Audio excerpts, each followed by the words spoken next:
Hola, ¿qué tal? Bienvenidos a su canal, La Facción del Pensamiento. En este día vamos a abordar un tema altamente interesante y que se puede ver desde diferentes perspectivas, que es la libertad. Pero primeramente, para entender un tema se necesita saber el concepto más elemental del significado que tiene el tema que vamos a abordar, en este caso la libertad. No sé si alguno de ustedes guste comentar algún concepto que se tenga de libertad. Sí, bueno, en cuanto a la libertad, pudiéramos entenderla como aquella facultad inherente del ser humano que le permite actuar con libre albedrío, decidir de forma individual y personal sobre la conducción de sus actos, de su conducta, ya sea en forma de omisión, en forma de acción. Claro, Entonces, yo agregaría esta parte de responsabilidad, porque cuando se actúa con libertad sin responsabilidad, ahí es libertinaje. sí, hay una cuestión muy interesante cuando se habla de libertad. Siempre se realiza la pregunta fundamental de si es cierto que en realidad somos libres. Y esto en razón de que estamos sometidos a la coacción del Estado Y del ambiente que te rodea. del entorno, pero principalmente por las normas de carácter jurídico. No solamente esas, también las religiosas, las morales y las sociales, que dictan la forma de comportarse en el entorno social. Y pudieran decir, entonces no somos libres plenamente porque estamos sometidos a un ordenamiento jurídico que si no lo acatamos, nos sanciona. ¿Qué creen ustedes al respecto? ¿De verdad existe una libertad plena en el individuo o no? ¿Es solamente una falacia?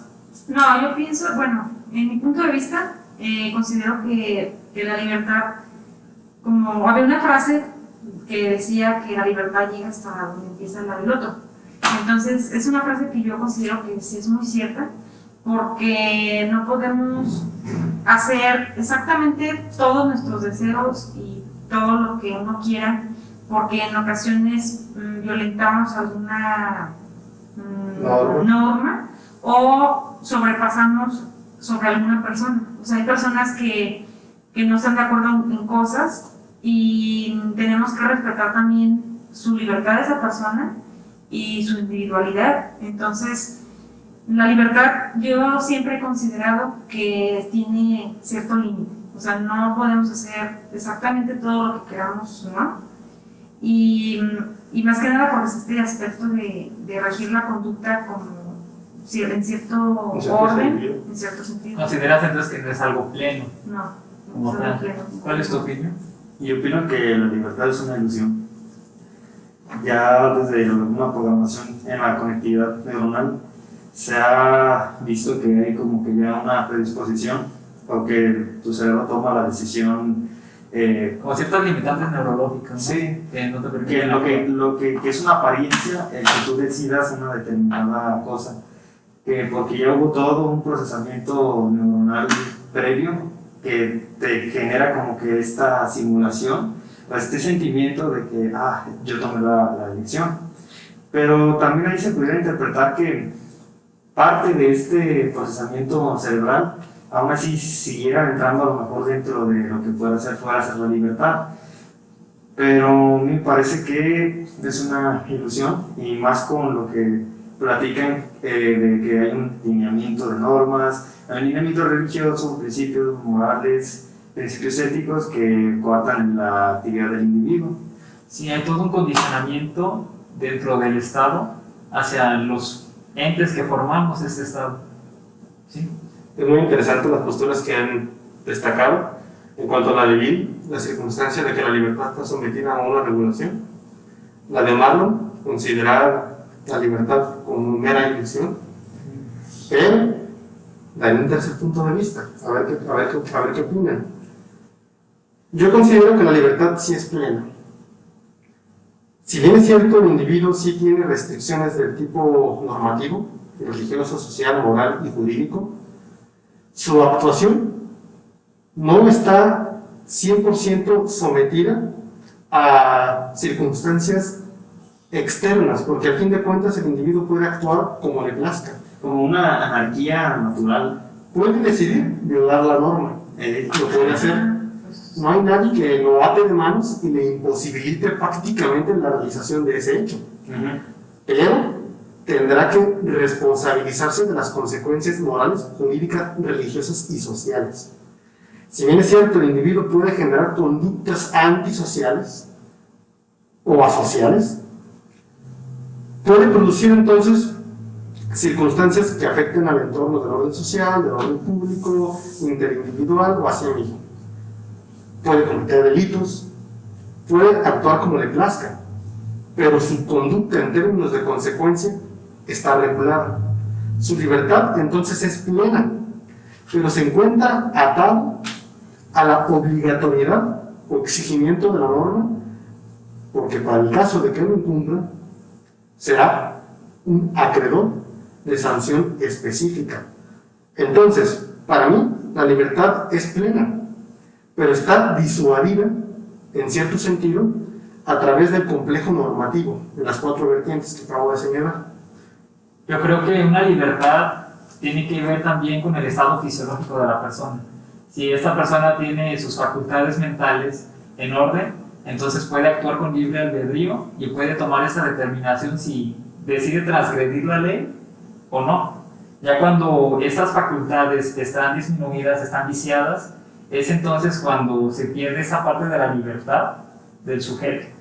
Sí, o sea, la circunstancia de que el individuo tenga viciados los aspectos cognitivos, psicológico, incide directamente en una restricción plena a la hora de querer ejecutar a lo mejor algún acto, porque le falta a lo mejor esa circunstancia de conciencia plena sobre lo que él realiza. Claro. Entonces, me gustaría que para continuar con el tema, podríamos hacer una pequeña dinámica muy interesante.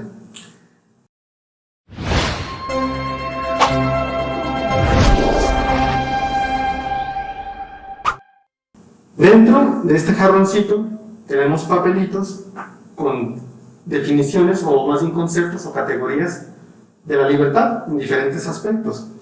Podríamos empezar a sacar algunos y tratar de abordarlos en forma breve, pero concreta. ¿Les parece bien? Me parece bien, a darle. Primer papelito. Vamos a ver qué nos toca. Nos toca la libertad de expresión, entendiéndose como el derecho que poseen todas las personas de expresar sus ideologías mediante actos o palabras. ¿Qué nos pueden manifestar en este respecto a la libertad de expresión? En concreto se puede concebir como no importa tu condición de género, tu condición, también tu condición biológica, tu condición también de edad, puedes dar una opinión, tienes ese derecho a expresar tu opinión con respecto a un tema de índole social. Sin embargo, hay un límite, no puedes decirlo por otra persona. Ajá, cualquier otro tema. Independientemente del tema que sea, tu condición humana no te permite, te da esta facultad de poder expresar un tema de interés público. Sí, de hecho, con respecto a ese Tópico. La persona puede, por así decir, tener un punto de vista sobre algo y otra persona puede estar en desacuerdo, y el punto no es buscar que la persona acepte mi punto de vista, más bien es que lo respete, porque a veces se crea, exactamente, a veces se crea una frustración de que, por ejemplo, en una situación de una persona que es homosexual, que busca que sus papás lo acepten o que lo acepten los amigos o etcétera. Y pues aquí lo que importa es que, o sea, tiene que ser consciente de que no toda la gente acepta su forma de ver las cosas, su ideología, o sea, no lo va a aceptar, pero respeta. Buscar que se respete los diferentes puntos de vista. Y parte de ese respeto que mencionas, también evitar todo adoctrinamiento, porque toda persona tiene derecho a tener su punto de vista. Tú no tienes que incidir a que piense como tú. Sí. La libertad de expresión, primero que nada, es un derecho fundamental. La facultad que se otorga al individuo de manifestar sus ideas es algo magnífico, que de esa manera puede trascender en el ámbito individual y también en ámbitos externos, como puede ser el ámbito social, el ámbito político, el ámbito económico. Como la metodología de este canal. En este canal nosotros expresamos este derecho Sí, de expresión. vamos con el siguiente papelito. Me parece a ver qué bien, nos a ver qué nos le falta. Tú sácalo pues. Adelante. A ver qué nos falta. A ver, ay. Ay, bien. Luego dice, libertad de elección, capacidad que posee cada ser humano de tomar sus propias decisiones y de decidir sobre aquello que forma parte de su vida privada o pública. Qué bonito. En cuanto a la libertad de elección, yo la considero como una parte fundamental del derecho al libre desarrollo de la personalidad. La capacidad de elegir sobre aquella alternativa que a mí más me plazca, por el simple y solo hecho de que mi individualidad en forma integral me lo permite. Por el solo hecho de ser un ser humano tengo la capacidad de elección. Expresar una elección. Ajá, manifestar. Este tema lo quiero relacionar con que una frase que me gusta mucho de Sartre, un filósofo existencialista, que dice que el hombre está condenado a ser libre, y dentro de el hombre está condenado a ser libre hay unas ideas muy bonitas que él expresó acerca de que el hombre está destinado también a elegir lo que él quiere ser, a proyectarse. Entonces, el hombre no está hecho porque el hombre es decisión. Entonces tú en un determinado momento eres lo que decides y tú te vas construyendo continuamente. O sea, nunca no estás determinado. El ser humano no es una esencia ya dada. Y es interesante cómo la capacidad de elección permite a la persona la autorrealización, en el sentido de que él puede determinar qué dedicarse, en qué quiere invertir mi tiempo. Las decisiones de forma asertiva o de forma errante, como él quiera tomar esas decisiones. Sí, son cuestiones fundamentales en cuanto a la libertad de elección. Y pues también otro aspecto es de que también, yo también lo relaciono en cuando hay situaciones críticas en la vida, uno puede decidir cómo lo afronta. O sea, a veces la gente cree que es que así Dios lo quiero, es que así es mi destino y no se puede hacer nada, es que esto no se puede, solamente tiene esta forma de ver mi vida.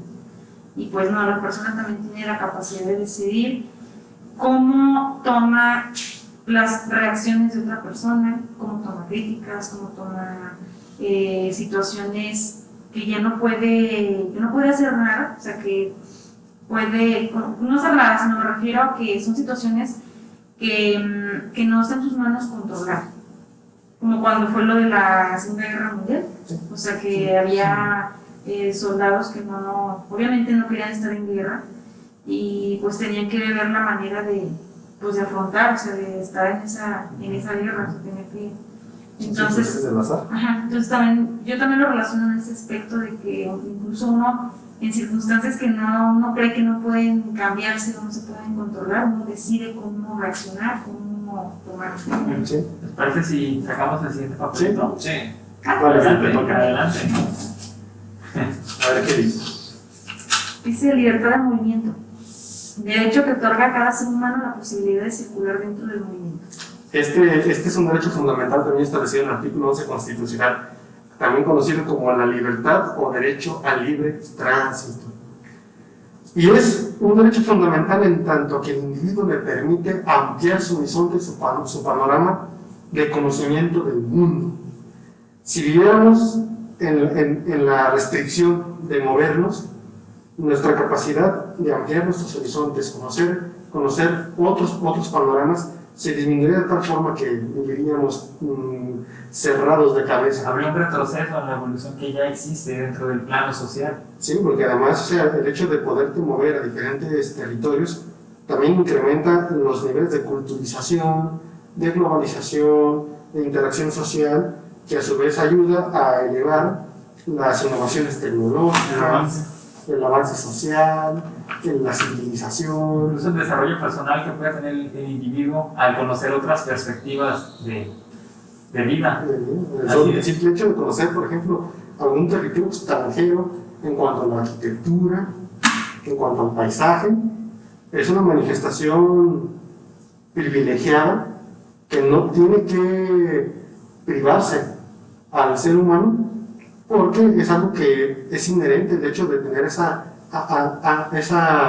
ámbito o ser de conocer, de comprender algunas latitudes diferentes a las cuales nosotros nos encontramos. Incluso también, al fin de cuentas, también ahí cabe que es una manera de expresarse, a la hora de tú elegir qué manera te vas a mover, o si le vas a transmitir algo al otro. Sí, de hecho a mí esto me hace pensar en que, o sea, no podemos estar en quietud, o sea, estamos en contacto, interacción, ¿cómo se dice? Constante interacción. Entonces, las personas tienen que desplazarse, o sea, por ley tenemos que evolucionar y tenemos que seguirnos transformando. Sí, es un derecho, nosotros podemos decidir, tenemos como parte de ley de la vida. O sea, además también de que el ser humano es un ser social por naturaleza y para poder conocer y ejercer esa socialidad. Para socializar no es necesario desplazarte, entonces conocer más personas, conocer otros entornos, conocer otras culturas, todo eso enriquece el acervo del individuo y es necesario, por lo tanto, este derecho fundamental al libre tránsito. Sí, además que puedes mejorar tu calidad de vida, o sea, a lo mejor en ciertos lugares te puede ir mejor económicamente o puedes desarrollarte profesionalmente. Entonces también es esta parte de crecimiento. Es una apertura a conseguir tus sueños.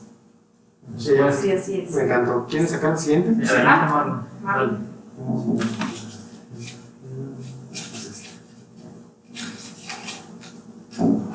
Cuarto papelito. Libertad de asociación, el derecho que tiene cada individuo de agruparse. Ningún individuo será obligado a permanecer en una organización o institución a la que ya no desee permanecer. Este es otro derecho fundamental. Por supuesto. Es un derecho que faculta al individuo a formar conglomerados entendiendo su naturaleza, que es ser un ente social. Facultad para establecer sociedades, asociaciones, fundaciones y todo para perseguir un propósito en común, entender que la unión hace la fuerza. O sea, el individuo por sí solo no sería capaz de conseguir algunas condiciones o circunstancias más prósperas si no es mediante precisamente el agruparse con las personas. O sea, le facilita su estancia en esta vida y acelera procesos específicos indispensables para su desarrollo. Entonces, bien, también se establece en el artículo 123 de la Constitución como un derecho fundamental el derecho a la libre asociación, generar ese conglomerado de personas para interacciones de ideas, la reciprocidad y el avance de manera próspera hacia un sentido positivo de la persona. El también de no sentirse obligado a permanecer, si ya estás dentro de un grupo, tener esa libertad de poder salirte, de expresar ese derecho y salirte de ese lugar, no estás coaccionado a estar ahí, tienes ese derecho a renunciar también. Aparte que también apoya, o sea, tener este derecho apoya que se hagan organizaciones en pro de defender intereses o alguna demanda pues social, como un por el bien. Sí, O totalmente. una ONG, ¿no? Una organización no gubernamental también es una agrupación, Sí. un gremio de profesionales, un colegio de médicos, un colegio de abogados, un colegio de psicología. ¿Todo esto para qué? O sea, el hecho de juntarnos todos como Seguir el objetivo en común. la protección de nuestro ámbito profesional, el desarrollo próspero de nuestras circunstancias de trabajo. Se fijan cómo el hecho de estar agrupados magnifica las posibilidades de subsistencia, facilita las mismas al mismo tiempo y procura siempre el bienestar recíproco de los individuos, porque de nada serviría que yo me una contigo procurando relaciones de tipo leonino, que se entiende por relaciones leoninas aquellas que solamente una de las partes procura beneficios y al otro perjuicios. Ese no es el fundamento existencial del derecho a la agrupación o la libertad de agruparse. Muy bien. Bien, Carlos, anda al siguiente. Otro papelito. A darle. Quinto papelito. Tenemos a la libertad de opinión, entendido como el derecho que posee el ser humano para disentir o discutir los puntos de vista que profese con aquel que tiene una postura diferente. Todos los humanos no piensan del mismo modo porque su individualidad es diversa en cuanto a la cuestión de comprensión, de desarrollo mental, de visualización de su entorno. Entonces, tener la libertad de opinar, pero al mismo tiempo respetar la opinión ajena, te hace diverso. Dejas de ser retrógrado. Tienes conocimientos y pensamientos que buscan o procuran el avance de la sociedad en términos de interindividualidad. El derecho a opinar es fundamental también en cuestiones políticas, por ejemplo. Porque mediante la política se pretende ejercerla para que la población, o para que en la población se procuren los mayores beneficios, y para ello se ocupa opinar. La democracia como un principio fundamental o forma de gobierno. ¿Esto aplica para todos? O sea, si estás, por ejemplo, parte dentro de un colegio, ¿no?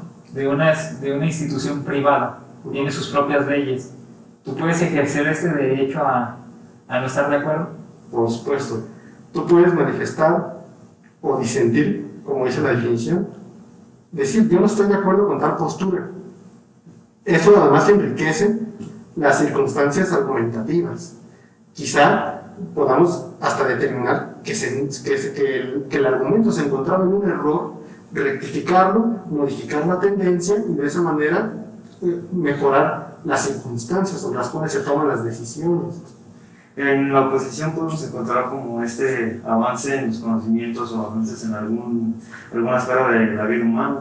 Tiene que haber como que esta dialéctica, la tesis, la antítesis, para que pueda haber la síntesis. Entonces, y por ende, lo que les dije es el avance. Entonces, y me parece, concuerdo contigo, que es muy enriquecedor que haya este intercambio de opiniones contrarias.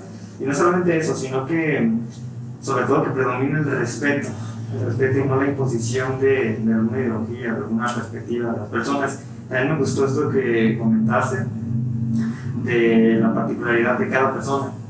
Sí, El yo, no más es esto del yo y su circunstancia, que le va a determinar y que no se trata de imponer mi manera de sentir, que es muy relativa.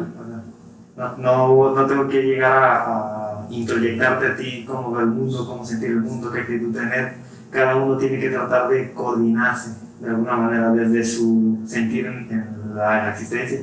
Ahora sí, continúa. Sí. Aquí es, complementando lo que estabas comentando, pues sí, todas las personas tienen diversas experiencias, o sea, tienen una vida particular, entonces su educación y su forma de ver la vida obviamente es muy distinta. Entonces sí es importante tomar en cuenta su punto de vista para nosotros valorar también desde otras formas, porque incluso para la resolución de conflictos, el tener diferentes soluciones a un mismo problema es algo que amplía el panorama y soluciona muy rápido. O sea, tener solamente siempre un camino de cómo deben ser las cosas. Exacto. Además de que la divergencia de opiniones es lo que ocasiona evolución científica. Sí, claro, el plantearse, el cuestionarse. Eso está establecido, se puede aplicar en todas las circunstancias. Tengo mi derecho a disentir y probar una alternativa diferente. Y si se consigue algo, se llega a la evolución. ¿Les parece si vamos a la siguiente? Sí, último papelito. Último papel, me parece excelente. Y dice: libertad de culto. Este tema está tremendo. Derecho que otorga a cada individuo la posibilidad de escoger una religión o ninguna. Considero que este sí es un derecho muy fundamental, porque a veces consideramos que estar dentro de una religión es algo que ya obliga al individuo a estar coaccionado por la misma religión, cuando tú tienes ese derecho a escoger estar dentro de ahí. Es tu libertad de culto. También hay algunos movimientos ateos que están en boga y que lo que buscan es el propósito del cumplimiento de que se extingan las religiones.